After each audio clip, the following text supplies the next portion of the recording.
I'll let you take this one, right? Giants are getting 3. This is the revenge factor. Here we go. Balls of Dayball, balls of stone, so to speak. Yep. Danny, I don't call him Danny Dimes. I call him Danny Nichols. He's Danny Boy to me. And then you've got Saquon and Captain Kirk. Now, full disclosure, before the season started, because I do my pod with Brandon Jacobs, 2072, I picked Minnesota. Good pick. The Chargers in the Super Bowl. Now, am I a fraud if I have to stick with that pick? No, you're not a fraud. I mean, I had the Packers going to the Super Bowl for the NFC, so I could throw that pick out the door. So all right, we're good then. We're good. I just wanted to get it on the record because I'm getting crushed on social media. But give me your thoughts on this one. Hey, bias aside, the Giants win this game outright. They should have won a few weeks ago if it wasn't for a 61-yard field goal. They outdid the Vikings in everything. I'm all over the Giants. I don't have to get in depth, but Saquon's going to have the best game, I think, of his season this week. Danny Dimes, I'll call him Danny Dimes. He's really turning into a franchise quarterback. I think that he turned a lot of heads in the past few weeks. He had when they were at the Colts, the fans were all behind him yelling Danny Dimes MVP. I think that they have his backing. I think he's playing at the best confidence he's ever played at. I think that Kirk Cousins shrinks in big games. We've seen primetime after primetime game. The Vikings just can't win with Kirk Cousins.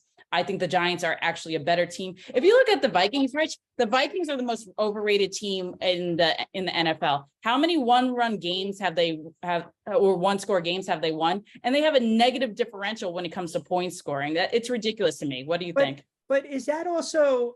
And listen, everything you're saying, I've talked about it as well. But wouldn't you also say from the outside, that's the mark of a good team to win close games?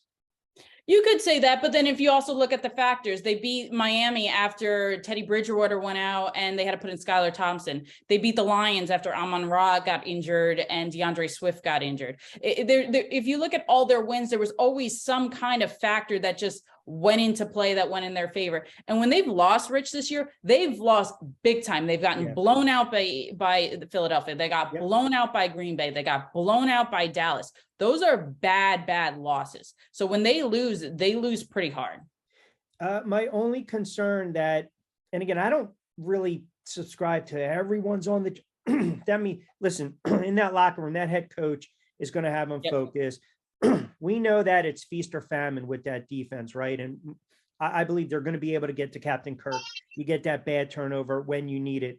The one thing concerns me a little bit, still that secondary, if they can't get to him, that's going to be exposed. No one's talking about Adam Thielen. It's like he's the forgotten man before Jefferson. They have weapons.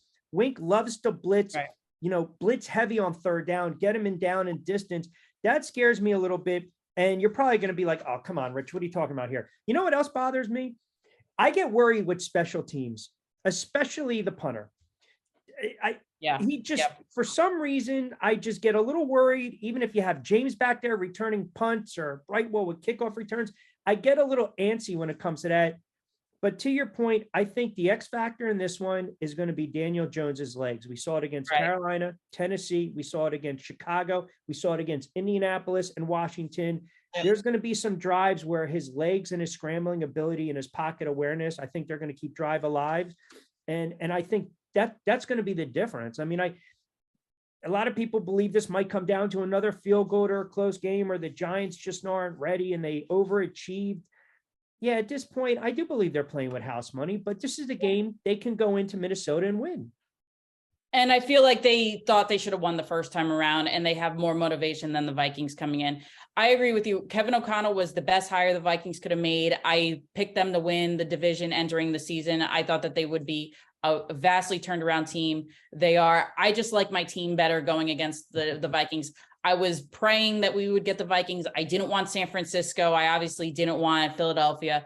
Minnesota, I feel like we can beat. I'm just so confident in this team right now. Daniel Jones, like you said, his legs is going to carry that team. And the defense is healthy. I think that's a big factor. Leonard Williams is healthy. Aziz is healthy. So I really like the Giants this week. Oh, man, your confidence is warm. When someone gets overconfident on the show, we go to this. This is the pumped up Duke. When they're when they're underconfident, we go to the deflated Duke.